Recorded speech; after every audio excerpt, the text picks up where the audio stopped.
Mufaro kwamuri. Mufaro kwamuri. Maapostoli ndasimukawo kureurura. Aleluya.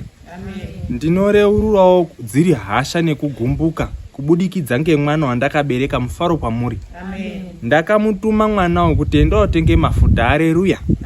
Ndamutuma kudaro ndopaka ndakavhura mupurasitiki kwakuona chakazi break rep. Saka zvadaro mapostori manext door angu masaadha. Aleluya. Ndikati ndochidi kutsvaga kutengesera ndikamushaya, saka hasha dzakabva dzandikurira ndokurivhura kwakurimwa. Aleluya. Aiwa, musaseka kana vachireura, rega vapedze kureurura kwavo. Mufaro kwamuri. Saka ndakati kana ndarya imbwa regai ndirye iri hono yacho. Aleluya.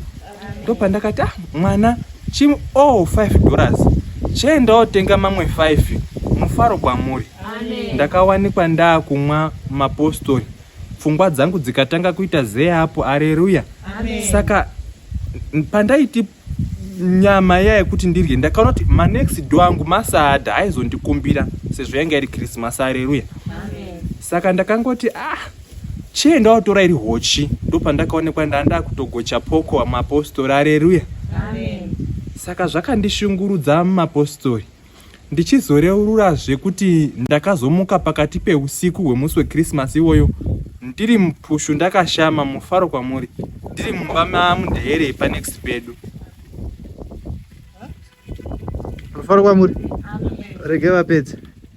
Ndiri kuti ndakamuka ndakashama ndiri panext pamba pamundere ndiri mumufaro kwamuri. Ndikati ko chii chakuitika, what's happening? Saka ndakazongoona kuti ndozvangu zvaitika. Aleluya.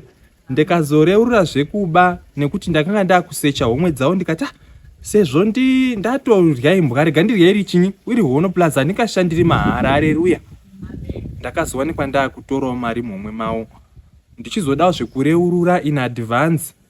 New year yakusvika mapostori, handizivi kuti chii chichandibata pakati peusiku hwacho. Ndoti raJohani mutembedzano. Aleluya.